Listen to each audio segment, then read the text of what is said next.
ここからコンビネーションをつなげていこうというカルダールです。そのストレートを放っています。右のストレート、そして魂からのキック、ここでダウンを取ったー。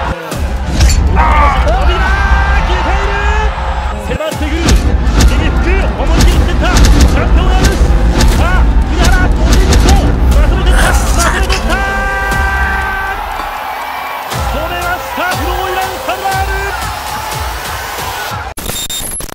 Matapos itong matalo ng knockout sa dating world champion na si Luis Nery noong nakaraang taon, ay inakala na ng karamihan na yun na ang katapusan ng karera nitong ating kababayan na si Froilan Saludar. Pero 5 buwan lamang ang dumaan ay muli siyang nabigyan ng isa pang pagkakataon na isama ang pangalan niya na isa sa mga undercards sa labang Janriel Casimero versus Yukinori Oguni na ginanap sa bansang Japan upang lumaban kontra sa isang kinakatakutang knockout artist na Hapon na si Keita Kurihara, na may napaka-impresibong kartada na may 17 na panalo at 15 sa mga ito ay sa pamamagitan ng knockouts. Ito ang defending OPBF Bantamweight Champion. Noong una ay balak lang talaga nilang gawing pampataba ng kartada ang ating kababayan para dito sa kampiyon na si Keita Kurihara. Katunayan niyan, bago ang laban na to ay nasa rank number 3 ng WBC at nasa pang-4 naman na pwesto ng IBF sa world rankings ang Hapon na ito, habang nasa rank number 10 naman ito ng The Ring Magazine. Kaya mataas ang kanyang kumpiyansa na lalamunin lamang niya ng buhay ang Pinoy na kalaban.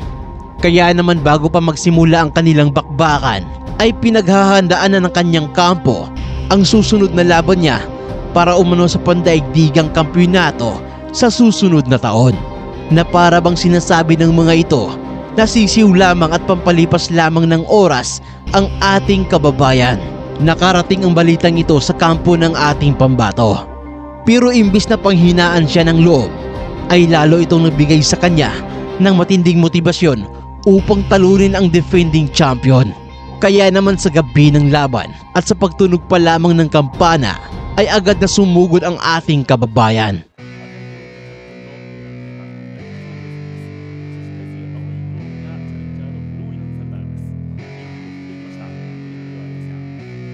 At ilang minuto lamang ang dumaan ay nagawa na niyang pabagsakin ang pambato ng Japan.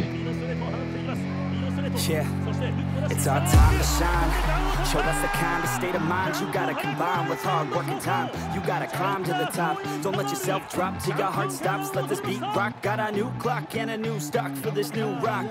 Just let your mind loose from the new stock. Drunk off the goose, thinking that I'm too pop. Getting caught with a few thoughts cause I'm too lost. The speakers can't even handle me. Even what I got, nobody's gonna drain my energy. And I will never stop. I'm motivated by enemies. Setting up shop so everybody remember me. And though I am not going through life regretfully, I'd rather work non-stop, but they call incessantly. Then want some more job just to live life pleasantly. Already got lost in my mind, not a fantasy. I'm getting all that soul, so stop, drop, and roll. You lost all control. Nagulat ang kampiyon na si Keita Kurihara at hindi makapaniwala sa kanyang nakita na ang minaliit niyang Pinoy na kalaban ay siya palang wawasak sa kanya sa loob lamang ng isang round.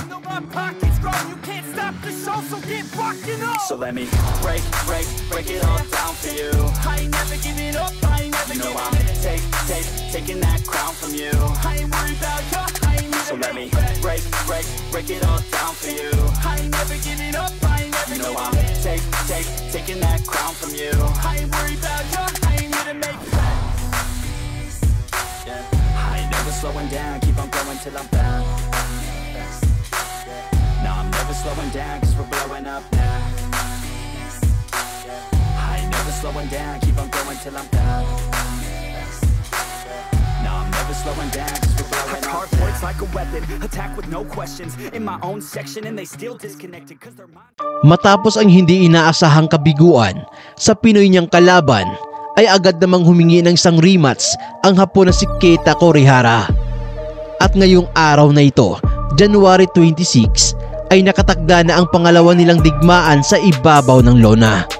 At ito ay gaganapin sa Nostar Resort and Casino sa isla ng Cebu, bilang co-main event sa isang world title eliminator sa pagitan nila Christian Araneta at ng kapwa nito Pinoy na si Arvin Magramo.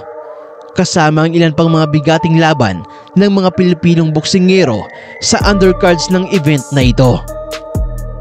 Kayo mga ma'am at mga sir, sino sa palagay ninyo ang mananalo? Magiging repeat nga kaya ang resulta ng laban na to? O makakaganti na sa pagkakataong ito ang Hapon na boksingero? So yun lamang ang video natin sa araw na to. Mag-iwan lamang na inyong komento at huwag mo sana kalimutang mag-like at mag-subscribe. At i-share na rin ang ating video. At muli, daghang salamat.